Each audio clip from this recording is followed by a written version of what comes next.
Hello students, स्वागत है आप सभी का जेट एमसीक्यू सीरीज के अंतर्गत। आज का जो चैप्टर है वो रहने वाला है हमारा केमिकल बॉन्डिंग। तो आज हम डिस्कस करेंगे केमिकल बॉन्डिंग चैप्टर के एमसीक्यूज। तो एक बार सभी स्टूडेंट्स जुड़ जाएं, फिर अपन क्लास को स्टार्ट करते हैं।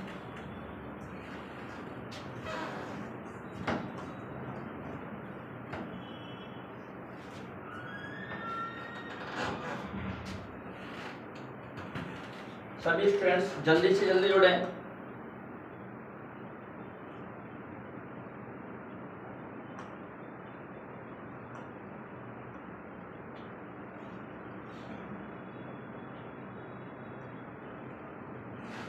प्रियंका नमस्ते।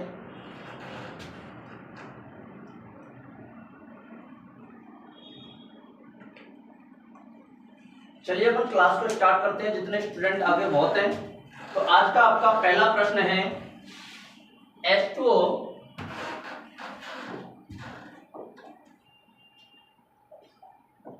आज का पहला प्रश्न क्या है? H2O अणु में किस प्रकार का संकरण पाया जाता है और इसकी नाजिम गुड मॉर्निंग ज्यामिति क्या होती है? ये आपके जेट PYQ का क्वेश्चन है कि जो आपका H2O है उसका संकरण क्या होगा और उस संकरण की ज्यामिति क्या होगी। ठीक है, तो अपन बात करें संकरण की बात करें तो संकरण निकालने के लिए H2O में देखेंगे अपन कितने लोन पेयर हैं और कितने बॉन्ड पेयर हैं, कितने लोन पेयर हैं और कितने बॉन्ड पेयर हैं उसको देखेंगे। तो जितने हाइड्रोजन तुम्हारे उतने बॉन्ड पेयर प्लस उसके बाद जितने तुम्हें ये दिखाई दे रहे हैं डॉट डॉट, और डॉट डॉट का मतलब ये 4 इलेक्ट्रॉन दिखाई दे रहे हैं। तो एक लोन पेयर आपका 2 इलेक्ट्रॉनों से बनता है। तो 4 इलेक्ट्रॉनों से कितने लोन पेयर बनेंगे? 2 लोन पेयर। इसका मतलब कितना हो गया टोटल? 4 हो गया। कितना हो गया टोटल? 4 हो गया। अब 4 होने के बाद अगर अपन देखें तो संकरण कौन सा? sp3। संकरण कौन सा? sp3। अब sp3 संकरण तो हो गया, लेकिन संकरण के बाद आपके पास देख सकते हैं ऑप्शन ए में sp2 है, ऑप्शन बी में sp3, ऑप्शन सी में sp3 और ऑप्शन डी में dsp2। इसका मतलब ये हुआ कि संकरण अगर आप लोग निकाल लेते हो तो 2 ऑप्शन आपके डिलीट हो जाएंगे, एक तो ये वाला ऑप्शन और दूसरा ये वाला ऑप्शन। ठीक है, अब लोन पेयर आ चुके हैं। ठीक है, अब लोन पेयर आ चुके हैं तो लोन पेयर के वजह से देखो सिंपल तरीके से जो आकृति होती है वो होती है चतुष्फलकीय। कैसी होती है? चतुष्फलकीय। लेकिन लोन पेयर आने से कितने लोन पेयर हैं? 2। ये आकृति कैसी है? सामान्य। कैसी आकृति है? सामान्य आकृति है। लेकिन लोन पेयर आ जाते हैं तो 2 लोन पेयर हो तो आकृति हो जाती है आपकी कौन सी? V आकृति। कौन सी हो जाती है? V आकृति, या जिसको अपन क्या बोल सकते हैं? मुड़ी हुई आकृति बोल सकते हैं।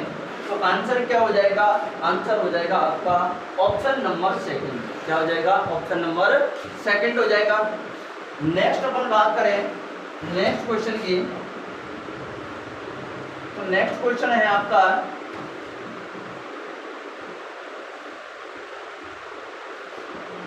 इस क्वेश्चन में आप लोगों को बताना है कोई निम्नलिखित में से किस अणु का द्विध्रुव आघूर्ण क्या है? 0 है। ये बताना है इन चारों में से किस अणु का द्विध्रुव आघूर्ण है वो 0 है। अब 0 होने की कंडीशन, ठीक है, अब 0 होने की जो कंडीशन है वो क्या होगी? तो 0 होने की 2 कंडीशन है। कंडीशन नंबर फर्स्ट ये है आपकी कि लोन पेयर अनुपस्थित हो। लोन पेयर क्या हो? अनुपस्थित। दूसरा सममित होना चाहिए। कैसा होना चाहिए? सममित होना चाहिए। इन 2 तरीकों से आपका क्या हो सकता है? जो आपका द्विध्रुव आघूर्ण है वो 0 हो सकता है। ठीक है, अब अगर अपन देखें तो किसका 0 है? देखो यहाँ पर नाइट्रोजन पर आपका लोन पेयर उपस्थित होता है, देन उसके बाद आपका ऑक्सीजन पर लोन पेयर उपस्थित होता है और नाइट्रोजन यहाँ पर भी आपका लोन पेयर उपस्थित होता है। ठीक है,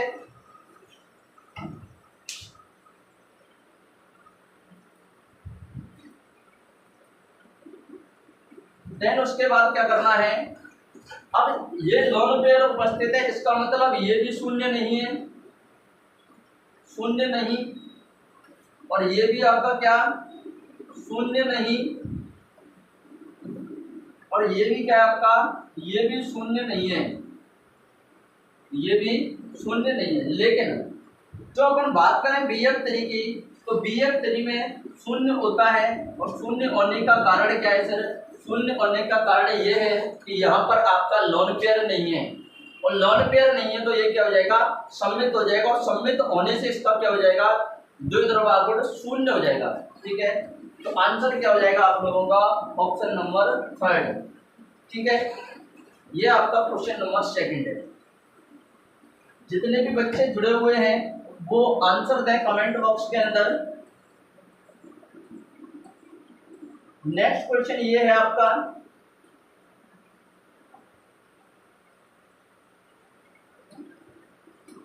आप लोगों को बताना है MOT के अनुसार OT का यानी O2 का बंद कोटि यानी बंद ऑर्डर क्या होगा, देन उसके बाद इसकी प्रकृति कैसी होगी, इसकी प्रकृति कैसी होगी, ये बात बतानी है आप लोगों को। तो कमेंट करें सभी बच्चे आंसर, जितने भी बच्चे जुड़े हुए हैं।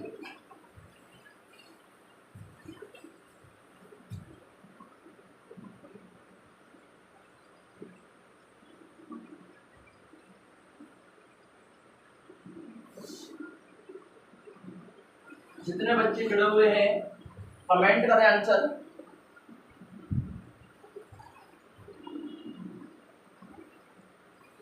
देखो, बॉन्ड ऑर्डर निकालने के लिए आपको एक तरह की याद रखनी है, तो अगर किसी के पास कुल इलेक्ट्रॉन 14 हैं, कितने हैं 14 हैं, तो उसका बॉन्ड ऑर्डर है वो क्या होगा, 3 होगा। अब जैसे जैसे आप या तो 14 से ऊपर तक जाते हो या 14 से नीचे जाते हो, जैसे जैसे 14 से नीचे 13, 12, 11, 10, 9 और 8, और 14 से ऊपर कहाँ तक जाओगे, 15, 16, 17, 18, 19 और 20। ये जो MOT है आपकी वो परमाणु क्रमांक 20 तक काम करती है। अब इसको याद रखने के बाद आप लोगों को याद रखना है कि जितना या तो ऊपर जाओ या नीचे, जितना ऊपर या नीचे जाओ उसमें से 0.5 कम करते चलो। क्या करना है, 0.5 कम करने हैं। जैसे 3 के बाद 2.5, उसके बाद 2, उसके बाद 1.5, उसके बाद 1, उसके बाद 0.5 और उसके बाद 0। और जैसे ही आप लोग 14 से नीचे जाते हो फिर भी ऐसा ही करना है। 13 का कितना 2.5, 13 पे कितना 2.5, 12 पे 2, 11 पे 1.5, 10 पर 1, 9 पर 0.5 और 8 पर कितना हो जाएगा 0। ये आपके बॉन्ड ऑर्डर का ट्रिक है, इससे आप क्या कर सकते हो, बंद कोटि या बंद क्रम निकाल सकते हो। अब हमें कितने का पूछा है, ऑक्सीजन। ऑक्सीजन के जो इलेक्ट्रॉन है वो कितने होते हैं, एक ऑक्सीजन में 8, तो 2 में कितने हो जाएंगे, 2 ऑक्सीजन हो जाएंगे, 8 और 8 16। कितने इलेक्ट्रॉन, 16 इलेक्ट्रॉन। अब 16 इलेक्ट्रॉन होने के बाद क्या होगा, 16 इलेक्ट्रॉन पर जो आपका बॉन्ड ऑर्डर है वो कितना है, 2 है। कितना है, 2। ठीक है, तो बॉन्ड ऑर्डर 2 हो गया। अब बॉन्ड ऑर्डर 2 होने के बाद आपके ऑप्शन क्या है, देखो बंद क्रम 2 यहाँ पर है, 2 यहाँ पर है, लेकिन यहाँ ना 1.5 है तो आंसर ये नहीं है, और यहाँ 3 है तो ये भी आंसर नहीं है। 2 बचे। अब जैसे ही आप इसका इलेक्ट्रॉनिक विन्यास लिखोगे MOT के अनुसार, तो इसमें तुम्हें अयुग्मित इलेक्ट्रॉन मिलेंगे। क्या मिलेंगे, अयुग्मित इलेक्ट्रॉन। और अयुग्मित इलेक्ट्रॉन हो तो हम क्या बोलते हैं, अनुचुंबकीय। क्या बोलते हैं, अनुचुंबकीय बोलते हैं। तो आंसर क्या हो जाएगा आपका कि अनुचुंबकीय होना चाहिए सर, और उसके बाद क्या होना चाहिए, बॉन्ड ऑर्डर 2 होना चाहिए। तो अनुचुंबकीय और बॉन्ड ऑर्डर 2 मतलब आंसर ऑप्शन नंबर 2, मतलब आंसर क्या हो जाएगा, अनुचुंबकीय और बॉन्ड ऑर्डर 2 होना चाहिए। ठीक है, नेक्स्ट बात करते हैं अपन। नेक्स्ट क्वेश्चन ये रहा आपका, पजांस नियम के बारे में बताना है।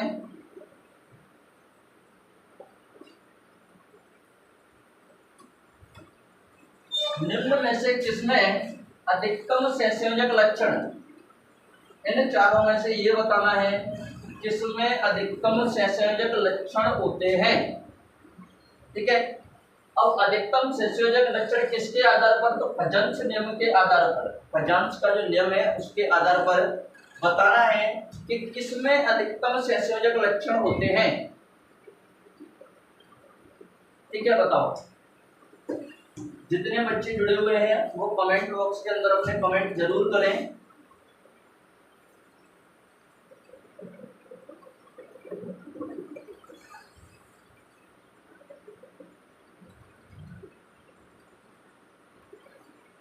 देखो, अगर आपको पजांस नियम के अंदर कोवेलेंट करैक्टर निकालने हैं तो याद होना चाहिए तुम्हें कि जो ऋणायन का आकार है उसके समानुपाती, ऋणायन के आकार के क्या होते हैं, समानुपाती,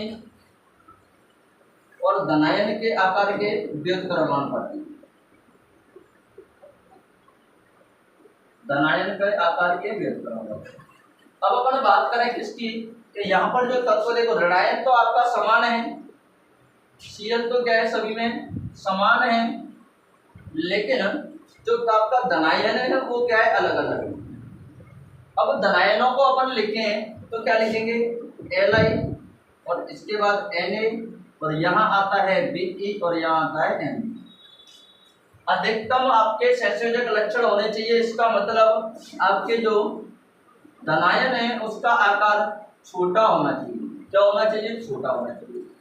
अब आपको पता है कि आवर्त सारणी में बाएं से दाएं जाने पर आकार कम होता है और ऊपर से नीचे आने पर बढ़ता है। तो सर आकार ज्यादा हो गया, आकार ज्यादा हो गया तो सर ये तो कम हो जाएंगे सहसंयोजक लक्षण, जो कि हमें कैसे चाहिए, ज्यादा चाहिए। ज्यादा चाहिए तो इसके लिए हम क्या करेंगे, ये देख लो, इनके जो आकार है वो बड़े हैं, इसके लिए आंसर ये तो नहीं हो सकते, इसलिए आंसर ये तो नहीं हो सकते। अब ये नहीं होंगे तो इसको हटा दो, तो एन आंसर नहीं है और एन भी आंसर नहीं है। अब आंसर क्या बचेगा सर, तो अब इधर जा रहे हैं, मतलब इसका आकार छोटा,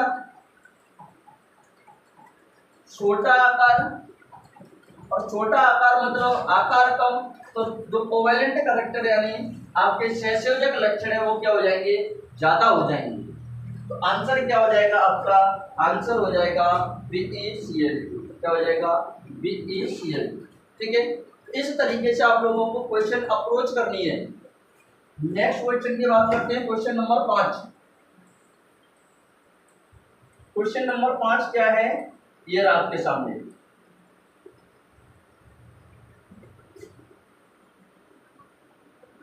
फटाफट से आंसर करें क्वेश्चन नंबर 5। HCF4 जीनोन टेट्राफेनोइड की संरचना और संकरण बताना है, संरचना और संकरण बताना है, लेकिन क्रम से ध्यान रखना। बताओ,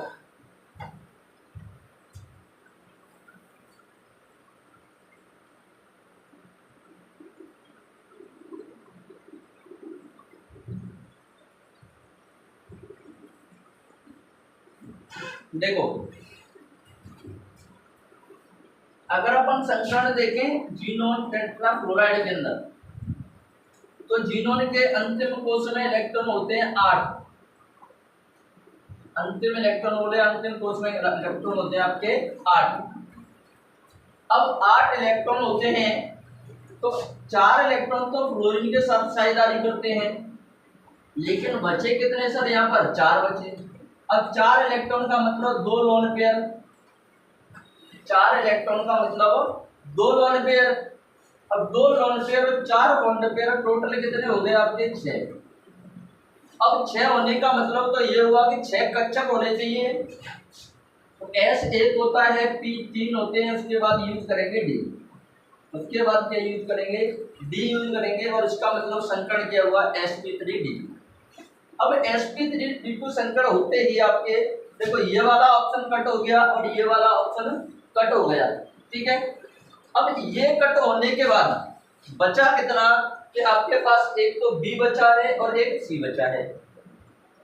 अब सर अगर लोन पेयर नहीं होते तो आकृति होती है आपकी अष्टफलकीय। अगर लोन पेयर नहीं होते तो आकृति कैसी होती? अष्टफलकीय। सर लेकिन इस पर तो आपके लोन पेयर प्रेजेंट है, और लोन पेयर अगर प्रेजेंट है तो ये आकृति तो नहीं होगी। फिर ये आकृति अगर लोन पेयर होते तो ये आकृति नहीं होती, ऑक्टाहेड्रल,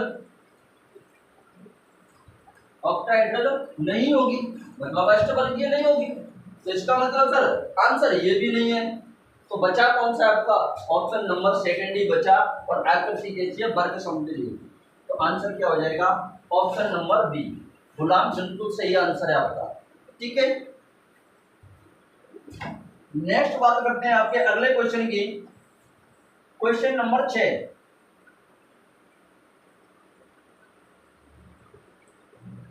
इसको बताएं, निम्न में से किस अणु की संरचना रेखीय है? इनमें से किस अणु की संरचना रेखीय है ये बताना है। बताओ, इनमें से किस अणु की संरचना है वो रेखीय है?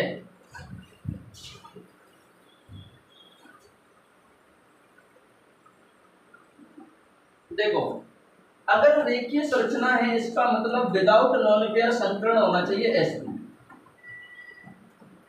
या फिर ऐसा होना चाहिए कि जो आपके तत्व उपस्थित हैं उन दोनों के पास लोन पेयर नहीं है, और लोन पेयर नहीं तो ये हो जाए कि डबल बॉन्ड हो आपका, और ट्रिपल बॉन्ड हो, या तो ट्रिपल बॉन्ड हो या डबल बॉन्ड हो, या तो ट्रिपल बॉन्ड हो या डबल बॉन्ड हो, तो आपका संकर्ण क्या हो जाएगा? sp। अब sp संकर्ण होने के लिए क्या करना पड़ेगा? अब sp संकर्ण के लिए देख लो आप, जैसे अगर मैं बात करूं CO2 की, तो CO2 की आकृति आपकी कुछ इस तरीके की होती है। अब CO2 की आकृति इस तरीके की, तो सिग्मा एक यहाँ एक यहाँ, अब दो सिग्मा मतलब संकर्ण कौन सा? sp। आकृति कैसी? रेखीय। आकृति कैसी? रेखीय आकृति। ठीक है, आंसर क्या हो जाएगा? ऑप्शन नंबर सेकंड हो जाएगा। बाकी का आप निकाल के देख सकते हो। इसके अंदर संकर्ण आता है sp3, इसके अंदर आप देखोगे निकाल के तो इसका आएगा, देखो 4 बच, 2 तो ये हो गए 4, और आपके बचे कितने? 6 इलेक्ट्रॉन होते हैं। इसका हो जाएगा sp3, और इसके बाद भी इसका sp3। कौन से का है? ओनली sp इसका है। तो आंसर क्या हो जाएगा? Option number second. अप्रोच ये रहनी चाहिए क्वेश्चन की। ठीक है, देन नेक्स्ट बात करें,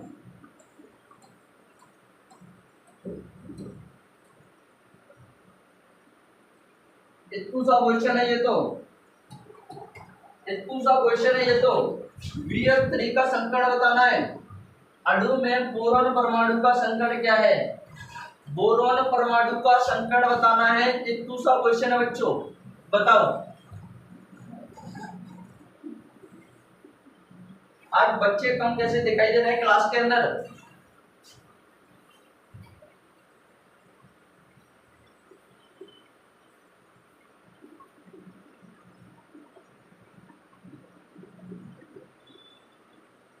BF3 के अंदर संकर्ण बताना है।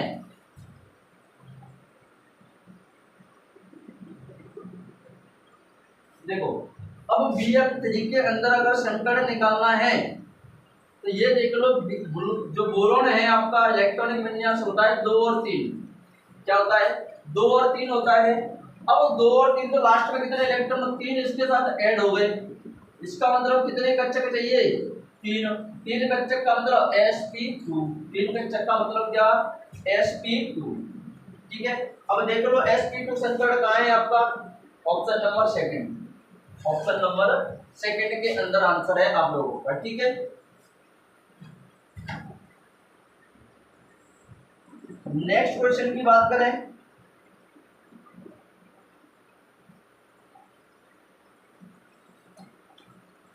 अगर आप लोग केमिकल बॉन्डिंग पढ़ के आए हो, MOT के अनुसार निम्न में से कौन सा या किस तत्व का अस्तित्व नहीं होगा? इनमें से ये बताना है कि किस तत्व का अस्तित्व नहीं होगा। बताओ, अस्तित्व होने का मतलब बंध क्रम 0 होना चाहिए।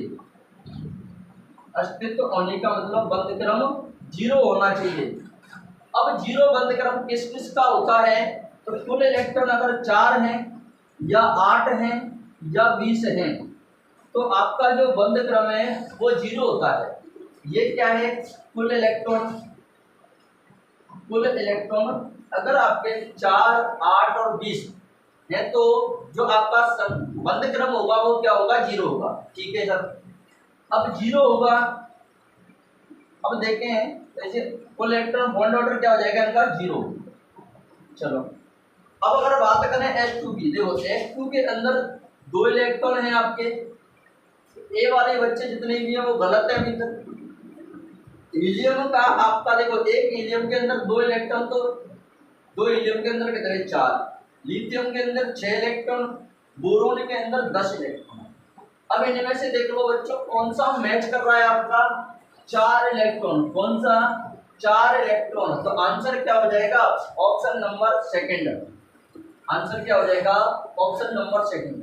और आप लोगों ने कभी भी हीलियम को ऐसे नहीं देखा होगा, इसलिए इसका मतलब ये है कि आपका जो हीलियम है उसका He2 के फॉर्म में कोई अस्तित्व नहीं होता है। ठीक है। नेक्स्ट क्वेश्चन है आपका क्वेश्चन नंबर 9। ये बहुत सरल क्वेश्चन है। ये बहुत सरल क्वेश्चन है। नाइट्रोजन अणु यानी N2 में कितने सिग्मा और कितने पाई बंध? N2 के अंदर कितने सिग्मा और कितने पाई होते हैं ये बताना है। बताओ N2 के में कितने सिग्मा और कितने पाई?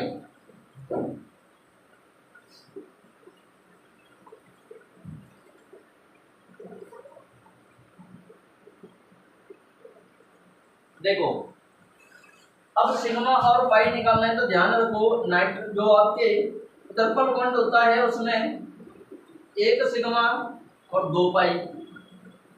दूसरे की बात करें डबल बॉन्ड में 1 सिग्मा 1 पाई। और सिंगल बॉन्ड को तो अपन सिग्मा बंध बोलते ही हैं। सिग्मा बंध बोलते ही हैं।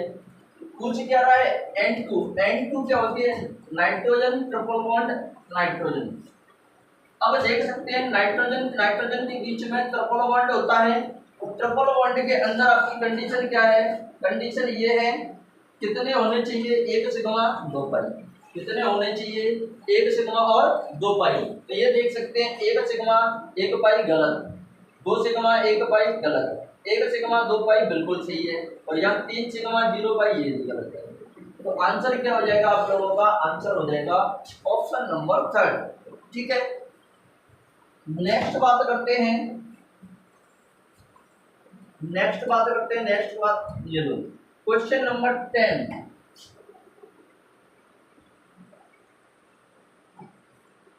क्वेश्चन नंबर 10 क्या है? फजांस के नियम के अनुसार आयनिक बंध में संयोजक लक्षण कब बढ़ते हैं? फजांस के नियम के अनुसार ये बताना है कि आपके जो आयनिक बंध होते हैं उनमें संयोजक लक्षण कैसे बढ़ते हैं। बताओ।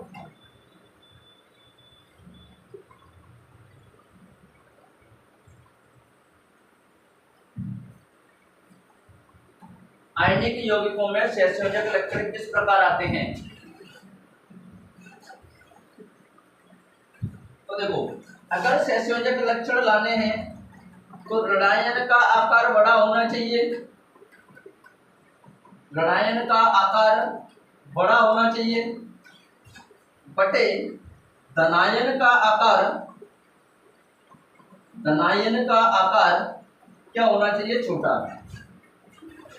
धनायन का आकार क्या होना चाहिए? छोटा। मतलब धनायन छोटा और ऋणायन बड़ा। धनायन छोटा और ऋणायन बड़ा। और ये बात कहाँ लिखी है? छोटा धनायन बड़ा ऋणायन पहले लिख रखी है। तो आंसर क्या हो जाएगा? ऑप्शन नंबर फर्स्ट हो जाएगा। लेकिन बड़ा धनायन छोटा ऋणायन तो ये भी नहीं हो सकता। क्यों? क्योंकि देखो बड़ा धनायन हुआ तो ये क्या हो जाएंगे? कम हो जाएंगे, जबकि हमें ये तो बढ़ाने हैं। ठीक है। और अगर बात करें तीसरे की छोटा धनायन छोटा ऋणायन तो फिर कम हो जाएंगे। बड़ा धनायन बड़ा ऋणायन, इसमें कंडीशन में भी नहीं बढ़ते, इसलिए आंसर क्या हो जाएगा? Option number 5। ठीक है, हाँ बिल्कुल, अब की बार आप लोगों का आंसर सही है। नेक्स्ट क्वेश्चन, नेक्स्ट क्वेश्चन क्या है? सबसे प्रबल हाइड्रोजन बंध किसमें पाया जाता है? नेक्स्ट क्वेश्चन ये है, सबसे ज्यादा प्रबल हाइड्रोजन बंध किसके अंदर पाया जाता है? बताओ।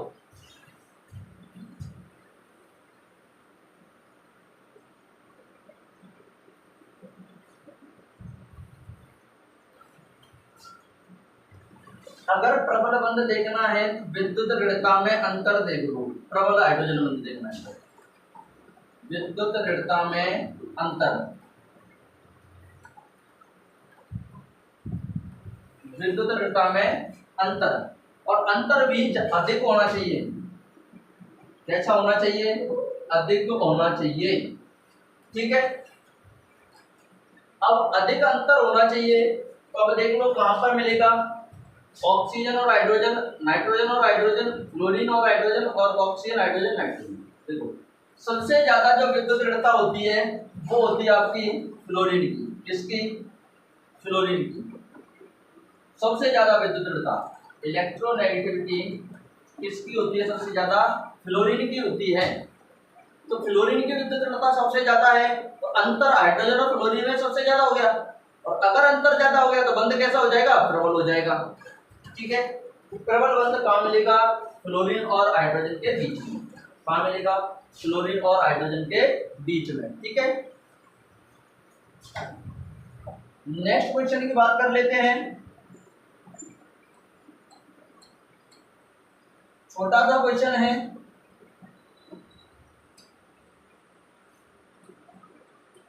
छोटा सा क्वेश्चन है। क्वेश्चन क्या है? PCl5 अणु की ज्यामिति कैसी होती है? PCl5 अणु की जो ज्यामिति है वो कैसी होती है, ये बताना है। बताओ, जो PCl5 है उस अणु की ज्यामिति कैसी होती है? और ज्यामिति निकालने के लिए आप लोगों को निकालना पड़ेगा संकरण, और संकरण की बात करूं तो संकरण होता है इसके अंदर sp3d। कौन सा संकरण? sp3d। अब sp3d संकरण हो गया, उसके बाद क्या होगा? इसकी आकृति होगी वो कैसी होगी? त्रिकोणीय पिरामिडीय। कैसी होगी? त्रिकोणीय पिरामिडीय। ठीक है, ये बात याद रखनी है, त्रिकोणीय पिरामिडीय के अंदर। आकृति कैसी? त्रिकोणीय द्विपिरामिडीय। कैसी हो जाएगी इसकी जगह? द्विपिरामिडीय। त्रिकोणीय द्विपिरामिडीय, क्योंकि त्रिकोणीय पिरामिड तो आपकी जब लॉन पेयर आ जाते हैं तब हो जाती है 4 वाला। ठीक है, तो आंसर क्या हो जाएगा? त्रिकोणीय द्विपिरामिडीय, और संकर्ण क्या हो जाएगा? sp3d। संकर्ण क्या हो जाएगा? sp3d। ठीक है, हाँ बिल्कुल, ऑप्शन नंबर सी बिल्कुल सही आंसर। नेक्स्ट क्वेश्चन की बात कर लेते हैं। ये लो, नेक्स्ट क्वेश्चन है आपका, बंद कोण में तुलना करनी है। ये भी आपका जेट में पूछा जा चुका है। CH4NH3 और H2 में बंद कोण का सही घटता क्रम, कौन सा क्रम? घटता क्रम बताना है। इन चारों में बॉन्ड ऑर्डर का घटता हुआ क्रम, बॉन्ड ऑर्डर, बॉन्ड एंगल का बताना है। बॉन्ड ऑर्डर का नहीं, बॉन्ड एंगल का बताना है। बताओ, बॉन्ड एंगल का कोण जो क्रम है घटता हुआ वो बताना है।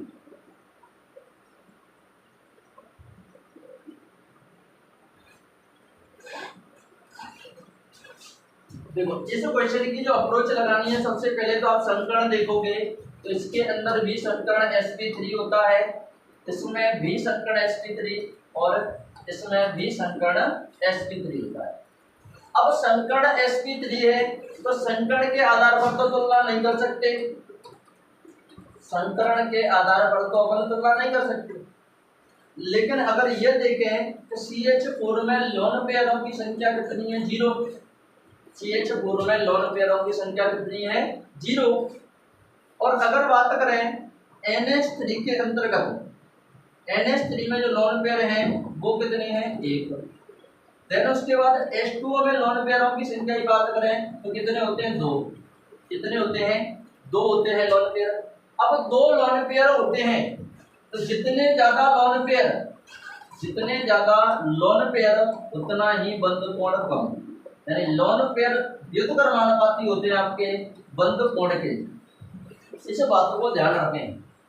अब लोन पेयर इसमें ज्यादा मतलब बंद कोण इसका सबसे कम होना चाहिए, लास्ट में मिलना चाहिए। एक तो इसमें लास्ट में, एक इसमें लास्ट में, तो ये तो गलत हो गया, ये भी गलत हो गया। अब देखो इन दोनों में अंतर कहाँ मिलेगा? इन दोनों में अंतर कहाँ मिलेगा? देखो पहले यहाँ NH3 है, जिसमें लोन पेयर नहीं है उसका बंद कोण सबसे ज्यादा, मतलब सबसे ज्यादा किसका होना चाहिए? CH4 का। CH4 का सबसे ज्यादा, NH3 का उससे कम, NH2 का सबसे कम। तो आंसर हो जाएगा ऑप्शन नंबर फर्स्ट। क्या हो जाएगा? Option number first. ठीक है, नेक्स्ट बात करते हैं, ये रहा इजी सा क्वेश्चन है, इजी सा क्वेश्चन है बच्चों, आंसर देना। जो बर्फ होती है, बर्फ का घनत्व पानी से कम क्यों होता है? इसका कारण बताना है। जो बर्फ है, बर्फ का घनत्व पानी से कम क्यों होता है, ये बात बतानी है तुम्हें। बताओ, बर्फ का घनत्व पानी से कम क्यों होता है?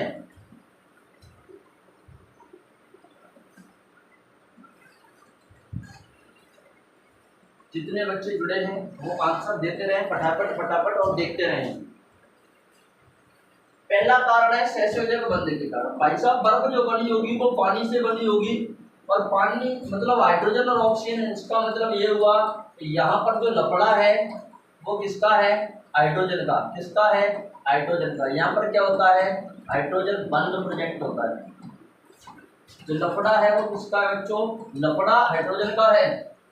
हाइड्रोजन बंध की वजह से ही ये काम होता है, क्योंकि वो सिकुड़ जाता है आपका, यानी आयनिक बंध के कारण बिल्कुल नहीं, हाइड्रोजन आबंध के कारण पिंजर जैसी केज लाइक स्ट्रक्चर बन जाती है, उसके कारण क्या हो जाता है?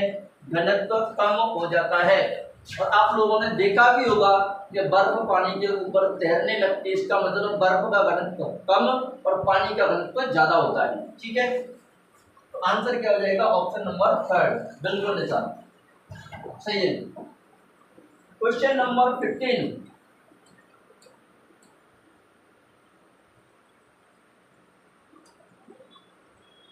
क्वेश्चन नंबर 15 क्या है?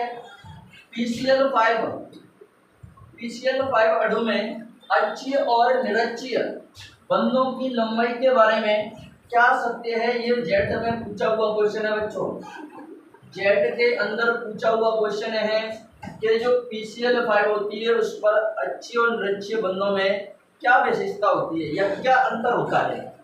बताओ, अंतर बताएं।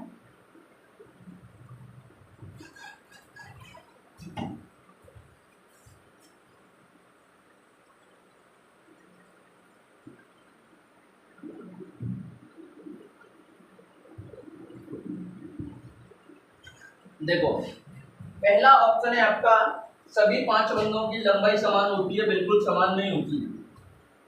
दूसरा है अक्षीय बंध निरक्षीय बंधों की तुलना में अधिक लंबे और कमजोर होते हैं। देखो आपको ये बात पता है कि अगर कोई बंध लंबा होगा तो बीच में से आसानी से टूट जाएगा, लेकिन अगर वो छोटा हुआ तो आसानी से नहीं टूटेगा। तीसरा है निरक्षीय बंध अक्षीय बंधों की तुलना में अधिक लंबे होते हैं, ऐसा नहीं होता है आपका।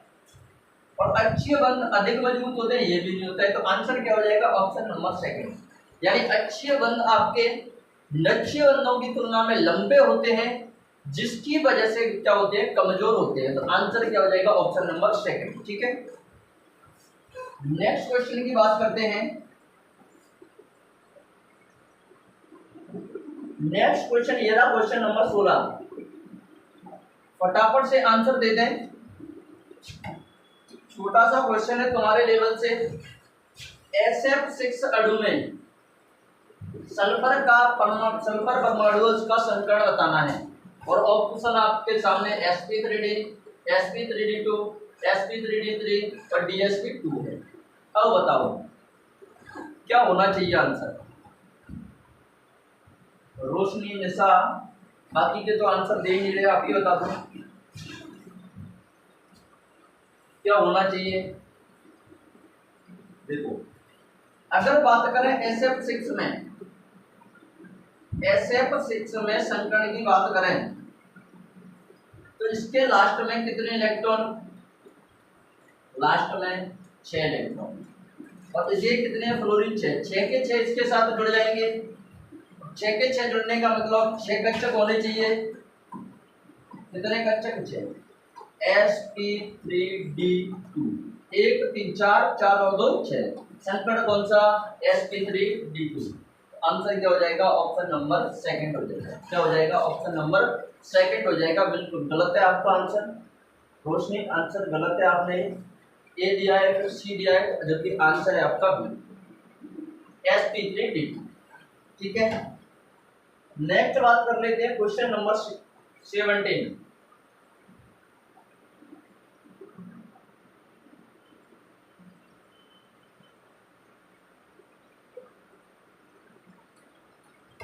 ये बताना है निम्नलिखित में से कौन सा अणु अनुचुंबकीय है।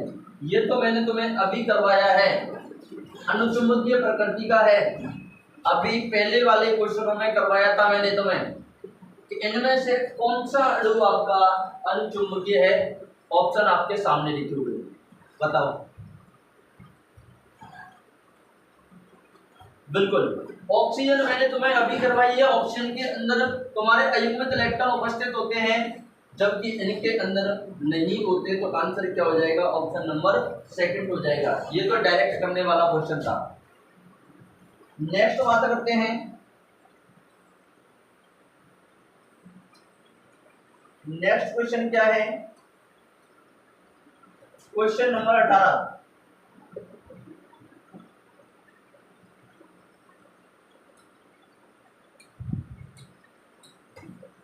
निम्नलिखित में से किस अणु या आयन का बंध क्रम 2.5 होगा। बॉन्ड ऑर्डर कितना होना चाहिए, 2.5 होना चाहिए। बताओ किस हिसाब से देखोगे कि बॉन्ड ऑर्डर 2.5 हो। ऑप्शन आपके सामने लिखे हुए हैं, क्या है, O2, N2, O2, NO और CO। ये आपके सामने ऑप्शन लिखे हुए हैं। अब बताओ बंध क्रम 2.5 किसका है।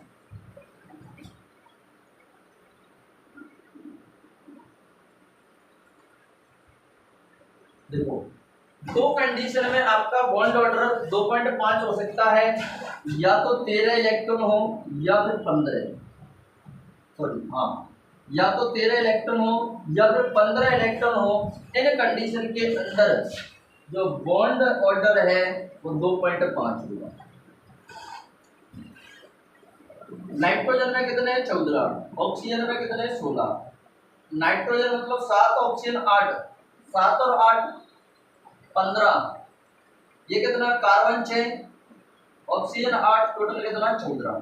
यहाँ 14, यहाँ 15, यहाँ 16 और यहाँ कितने, 14। 14 का बॉन्ड ऑर्डर होता है आपका 3 और इसका 16 का 2 और 15 का कितना, 2.5, 14 का 3। ये पूछ क्या रहा है, 2.5 किसका होगा।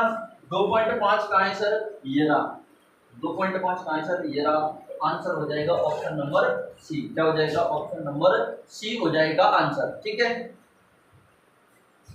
बिल्कुल सही आंसर है आप लोगों का। क्वेश्चन नंबर 19, क्वेश्चन नंबर 19,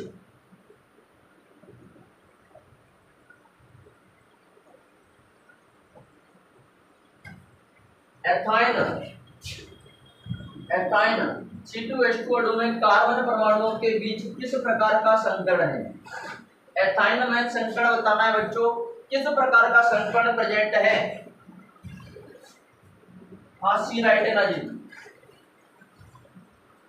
ये बता दो एथाइन के अंदर किस प्रकार का संकरण प्रेजेंट है आपका।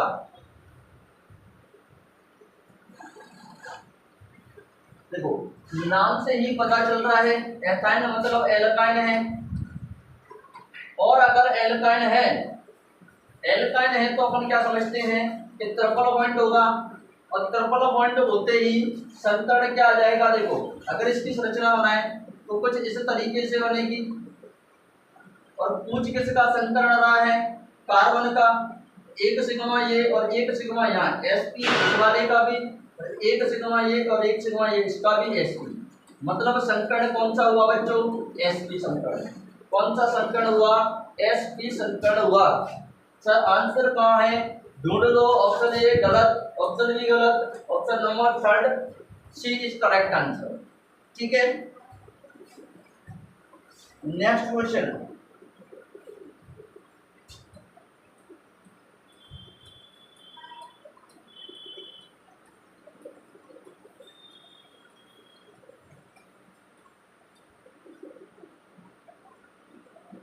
VSEPIT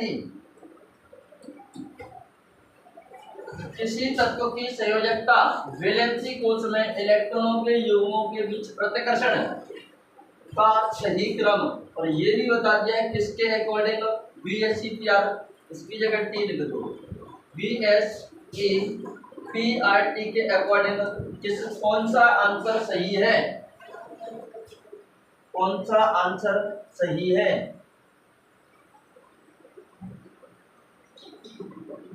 बताओ।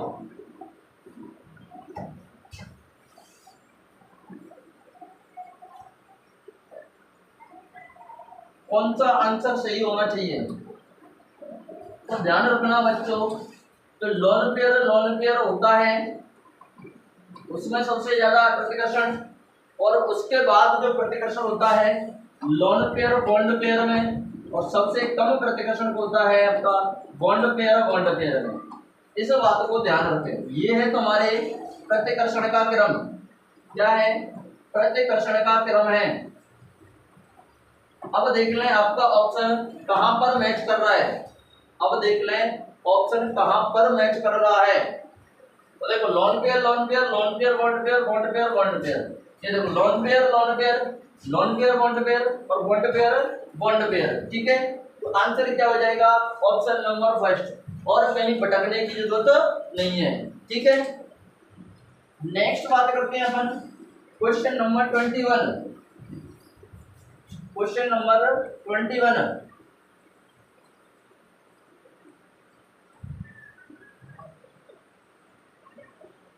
Question number 21।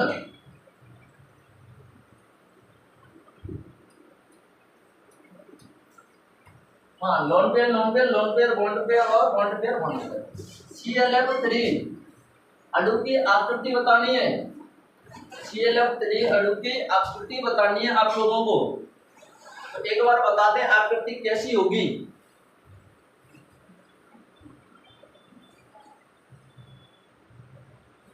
देखो सबसे पहले तो ClF3 का हाइब्रिडाइजेशन यानी संकरण निकालना है।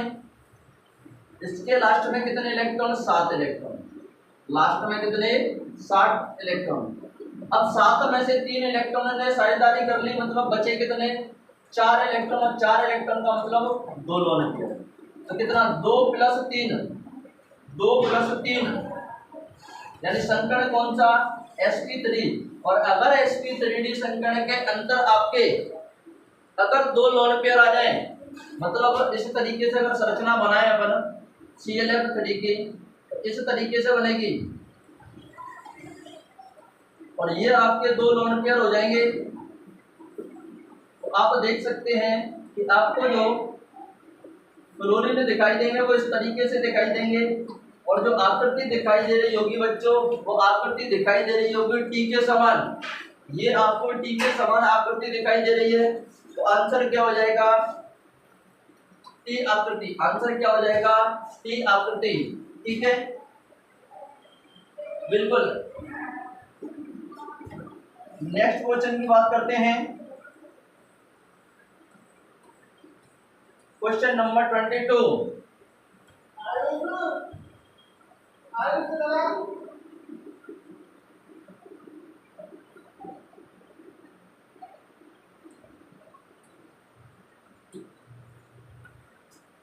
नंबर 22 बोल रहा है सहसंयोजक यौगिकों के गलनांक और पतनांक सामान्यतः आयनिक यौगिकों से कम क्यों होते हैं, ये कारण बताना है।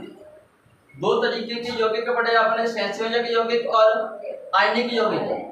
अब इनमें ये बताना है जो आपके सहसंयोजक यौगिक हैं उनके गलनांक पतनांक क्या होते हैं, कम होते हैं आयनिक यौगिकों से, क्यों बताओ।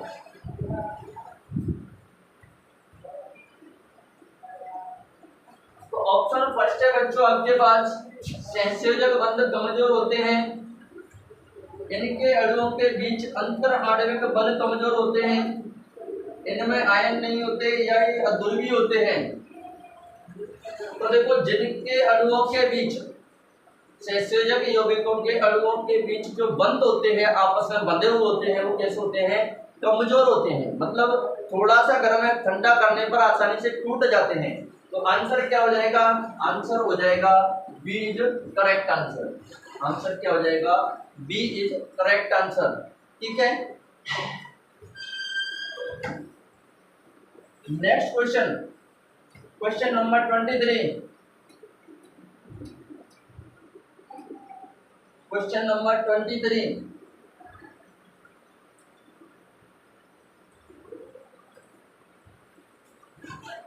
निम्नलिखित में से किस यौगिक में उपसहसंयोजक यानी कोऑर्डिनेटिव बंध पाया जाता है। उपसहसंयोजक बंध किसमें पाया जाता है, बताओ।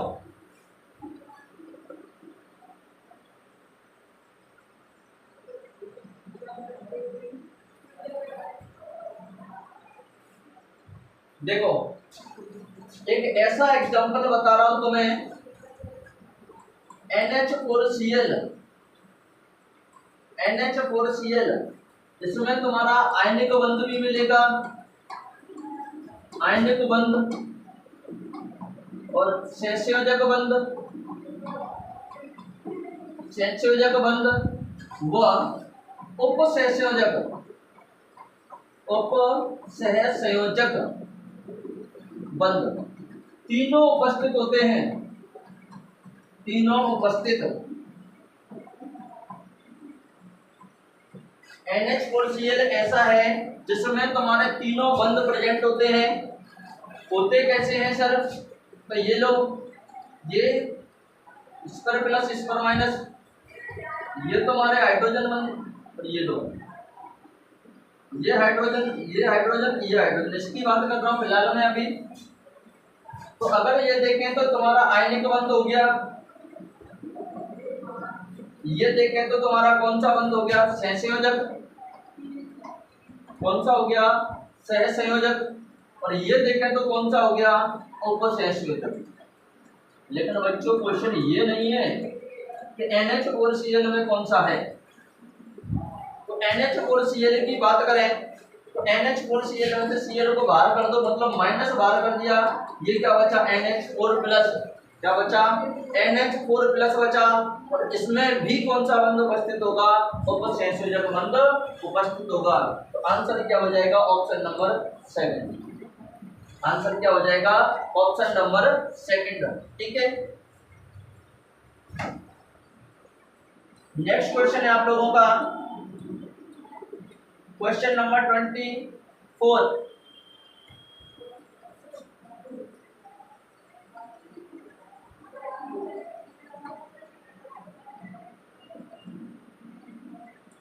इसका आंसर बताएं।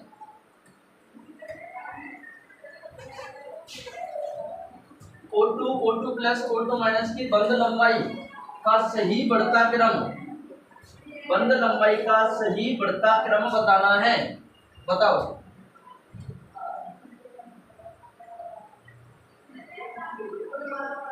बंध लंबाई का सही बढ़ता क्रम बताना है। देखो O2 प्लस और O2 माइनस, इसका वन ऑर्डर, इसका वन ऑर्डर और इसका वन ऑर्डर।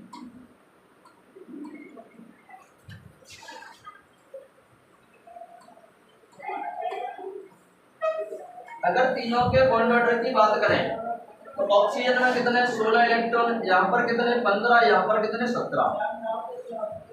अब 17 इलेक्ट्रॉन देखो, 16 पर कितना होता है 2, 15 पर कितना 2.5, 17 पर कितना तो 1.5, 1.5। अब होगा क्या बंद लंबाई का, कौन सा क्रम पूछा जा रहा है, बढ़ता क्रम। तो जिसका बॉन्ड ऑर्डर सबसे ज्यादा उसकी बंद लंबाई भी सबसे ज्यादा, क्या जिसका बॉन्ड ऑर्डर सबसे ज्यादा उसकी लंबाई भी क्या सबसे ज्यादा। ठीक है, तो बॉन्ड ऑर्डर किसका 2.5, देन उसके बाद 2, देन उसके बाद 1.5, मतलब सर O2 प्लस, उसके बाद O2 और उसके बाद O2 माइनस। आंसर क्या हो जाएगा O2 प्लस O2 माइनस, यानी option number first, option number first हो जाएगा। ठीक है, नेक्स्ट क्वेश्चन है आप लोगों का, अंत अणुक हाइड्रोजन बंध, अंत है अणुक हाइड्रोजन बंध,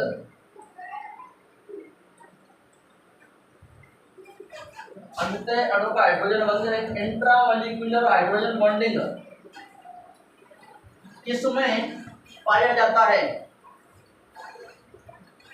बताओ किसमें पाया जाता है अंत आणविक हाइड्रोजन बंध।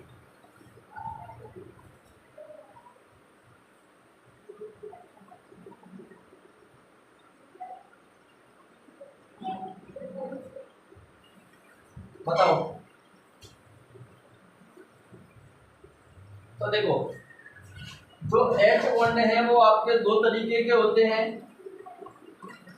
एक तो आपका अंत हाइड्रोजन और दूसरा अंतरा। अंतरा में एग्जांपल मिलेंगे तो मैं NH3, H2O, HF, HCl, लेकिन अंत हाइड्रोजन बंध के अंदर एक ही तुम्हें एग्जांपल मिलेगा, मतलब एक ही अणु के बीच, अंत हाइड्रोजन बंध का मतलब एक ही अणु के बीच हाइड्रोजन बंध, और अंतरा का मतलब दो अणुओं के बीच या दो से अधिक अणुओं के बीच हाइड्रोजन बंध। इसका एग्जांपल होता है बच्चों ortho nitrophenol, ortho nitrophenol. Sir इसकी संरचना मिल जाती तो और काम हो जाता, सर इसकी संरचना मिल जाती तो और काम हो जाता। तो देखो ये मान लो अपने पास बेंजीन है, ये क्या है अपने पास बेंजीन है, और बेंजीन में यहाँ नाइट्रोजन जोड़ दी जाए, यहाँ ऑक्सीजन और यहाँ ऑक्सीजन, और यहाँ O और यहाँ H। तो ये जो बंध बनेगा ना तुम्हारा, ये जो बंध बन रहा है ये वाला, इस बंध को बोलेंगे हाइड्रोजन बॉन्ड। तो आंसर क्या हो जाएगा बच्चों, आंसर हो जाएगा ऑर्थो नाइट्रोफिनॉल। आंसर क्या हो जाएगा ऑर्थो नाइट्रोफिनॉल। तो option ortho nitrophenol, para nitrophenol, जल, एथिल अल्कोहल, इन सभी में क्या होंगे तुम्हारे, इनमें तो आपके जो होंगे अंतरा आणविक हाइड्रोजन, लेकिन ऑर्थो नाइट्रोफिनॉल के अंदर क्या होता है आपका अंत हाइड्रोजन बंध होता है।